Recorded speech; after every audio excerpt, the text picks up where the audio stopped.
பசங்க எப்போவாவது ஸ்நாக்ஸ்னு கேட்டால் வீட்டில் என்ன இருக்கோ அதை வச்சு தான் நான் பண்ணி கொடுப்பேன். இன்றைக்கும் அதே மாதிரி தான் அரை மூடி தேங்காவை வச்சு அருமையான ஒரு ட்ரெடிஷ்னல் ஸ்வீட் தான் செய்யலான்னு இருக்கேன்.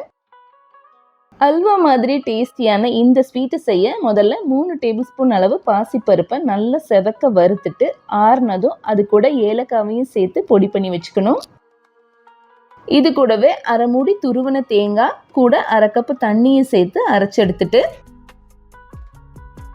அடுத்து கடாயில் கொஞ்சமாக நெய் விட்டு அதில் 1/4 கப் போல் தேங்காய் கொத்தை ஃப்ரை பண்ணிவிட்டு அதே கடாயில் ஒரு 7-8 முந்திரி பருப்பையும் வறுத்துட்டு தனியாக எடுத்து வச்சுக்கலாம். நெக்ஸ்ட்டு அதே கடாயில் மீதம் இருக்கிற நெய்யில் நம்ம அரைச்ச பேஸ்ட்டை சேர்த்து 5 நிமிஷம் போல் கிளறினதுக்கப்புறமா 3/4 கப் அளவு பொடிச்ச வெல்லத்தோட 1/4 கப் அளவு தண்ணி சேர்த்து வெள்ளக்கரைசல் ரெடி பண்ணிவிட்டு அதையும் வடிகட்டி சேர்த்துக்கலாம். வெல்லம் சேர்த்து மறுபடியும் ஒரு 7-8 நிமிஷம் நல்லா கிளறிட்டே இருக்கும்போது ஸ்வீட் கடாயில் ஒட்டாமல் நல்லா திரண்டு வரும்.